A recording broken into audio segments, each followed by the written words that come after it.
On the line with us is our buddy Sabrina Haake, the federal trial attorney, 20-plus years, specializing in First and 14th Amendment defense cases, contributor to numerous law journals and publications, including the Chicago Tribune. But most consequentially, Sabrina writes a newsletter over on Substack. It's called the Haake Take. H-A-A-K-E is how she spells her last name. The actual URL is sabrinahaake.substack.com. It's free. You can sign up for it. It's really worth reading. And Sabrina, welcome. And Haake_Sabrina is her Twitter handle. Sabrina, thanks so much for dropping by today. I was intrigued by the piece that you published titled, "Our Falling IQ Shows in the Polls." Lay out the premise of this article for us. Okay, nice to be here, Tom. And actually, Frederick Douglass is a perfect entree to this segment because he was self-taught at a time when there were no electronic devices. Lincoln the same way, two of the most brilliant men we've ever had. Self-taught and kind of make the point that I'm going to make today. So starting at about 1930, social researchers have tracked the IQ level of Americans with a big enough sample of the population that we can draw some conclusions from it. And from 1930 until this last period that I'm going to talk to you about, our IQs, our national IQs, have risen significantly every decade from 3 to 5 points per decade. Unfortunately, starting at about 2006 through 2018, instead of going up every year slightly, 3 to 5 is not slight, but it's significant over time, we have now started to show a decline, which is concerning on many levels. But between 2006 and 2018, the researchers at Northwestern University and the University of Oregon found evidence of a complete reversal in intelligence. So the Flynn effect, which was showing our increase over time, has now not just plateaued, but started to go in reverse, which is alarming for a lot of reasons. Scores in 3 of the 4 broad domains of intelligence, including logic, vocabulary, and visual and mathematical problem solving, showed a significant decline. And of course, these are averages. So in some areas of the country, probably it's a more significant decline. So we're going from 5% increase per decade, now showing a 2 to 3% decline, which for some people is going to be, even more, 10 to 15%, which is alarming for national security purposes. As you know, Tom, you've written about it many times, the influence of China and Russia trying to manipulate our low information voters.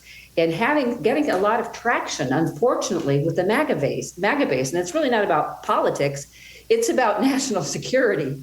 So the intellect, the IQ that has been tracked for since 1930s is going down, but also the national assessment testing for students is showing a dramatic decrease. Last year, in 2023, the national assessment of 13-year-olds showed our lowest test scores in decades in math and reading. And this way predates. The trend started years before COVID. So it's not a COVID phenomenon. It's a drop in our intellect across the board, across ages, and including grades.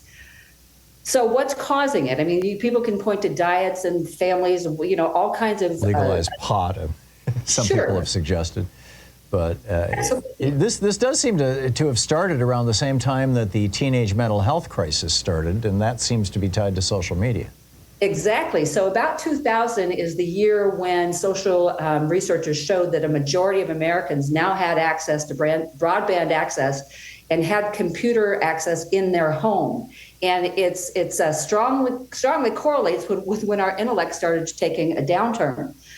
And it links up with other social research where they have looked at longitudinal studies and observational studies about children from ages of 0 to 3, the most formative years. Kids that are exposed to more television and more social stimulation, what they're calling it now excessive sensory stimulation, there's a direct correlation and probably causation between exposure to TV and loud noises and a decline in cognitive development. So those children who have the higher cohorts of noise and being put in front of a TV, being put in front of a loud computer screen all day, they are showing a decline in the ability to think logically, and they're showing a decline in the ability to hold attention. If you look at commercials for Alzheimer's and all kinds of dementia-related diseases that are being reported, the doctors tell you that if you don't exercise your brain, it's a muscle. it will atrophy. Just like if you use a wheelchair and you don't need it, your legs will atrophy, your muscles atrophy if you don't use them. The brain evidently is the same. So when you put your kid down in front of a loud TV or even put them in front of a computer screen, you think you may be increasing their intellect, but you're actually degrading their intellect, their cognitive abilities, and their ability to pay attention long term. There's even been a rise correlated with ADHD and attention deficit disorders among all ages of population, depending on how much they have been watching loud stimulation, including loud noise. The same thing happens with, even if it's not a visual, if you're hearing excessive noises at home, television, personal devices, teenagers wearing these loud headphones, they're actually hurting themselves cognitively too, because that is also showing not just a relationship between mental health, but also a cognitive decline, which is very concerning because it's affecting everything, affects our national security, and it's affecting our politics. And I talk a little bit in the articles, both on the Substack and with Raw Story. Shout out to Raw Story for publishing me regularly. I talk a little bit about the partisan correlation. This is not anything to feel superior over. It's something that's very concerning, that the Republicans are holding a majority of the very lower educated states. Something like they represent about 65%, I think I quoted.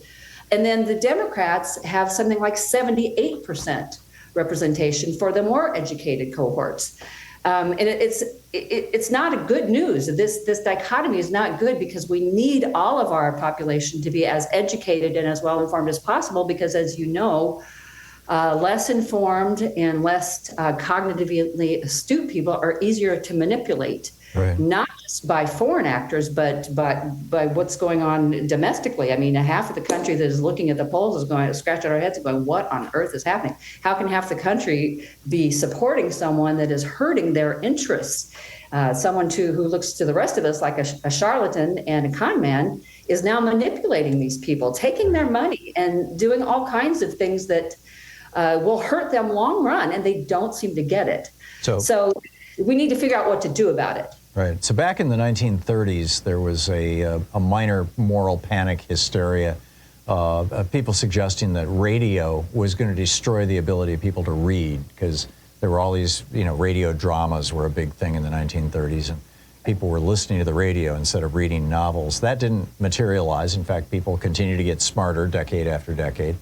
Television became ubiquitous in the late 50s, and by 1965, I think it was the year more than 95% of American households had a television in them. And that didn't, and again, it was predicted that was going to destroy our intellect, but it didn't. But Facebook hit the scene in a big way in the last, the last years of the 1990s or the early years of the 2000s? Right. Well, what I read was in 2007 is when the majority of people started having access to broadband internet and using more social media. Right. So it seems like social media might be the singular culprit here. But you also have to look at the content. You're not, what you're talking about with the radio is true, but look at the content of that programming. If you go and listen to a radio station, any program that's been recorded from the 40s and the 50s, and I'd say into the 60s, the content is much more sophisticated. Mm-hmm. Same thing with the television. Go back and watch some movies that were made in the 40s and the 50s. The dialogue is a lot more complex. The plots are more complex. Now it's loud, it's big, bright colors, it's highly manipulative, it's in your face. And because we're feeding our brains so much easy stimulation, we're losing the muscle that processes logic and what enables us to do critical thinking. If you give too much sweet crap to your kid, they're not going to want the nutritious food. It's the same thing with our brain. If we're giving it easy, bright lights, easy stimulation, loud noises, this pablum that you see on TV half the time, we lose the ability to think. So I think that the 40s and the 50s, the radio station, the TV didn't have the effect that it's having now because the programming has changed so much. It's crap for the most part now. And social media is more easy crap. It's all videos, mindless stuff that's addicting and fun to watch, but we're losing the ability to think, and it's correlating directly with our decline in intellect and IQ and reading and math comprehension. So at least At least we're talking about reducing the use of cell phones in schools. We're going to, I think it's. There you go. That's an important one. The article is Our Falling IQ shows in the polls over at sabrinahake.substack.com. Hake's Take. Sabrina, thank you for dropping by. Thank you. Thank you so much. Always a pleasure. This is the Thom Hartmann Program. It's 16 minutes past the hour. I'll be back with more of the news of the day and your calls right after this.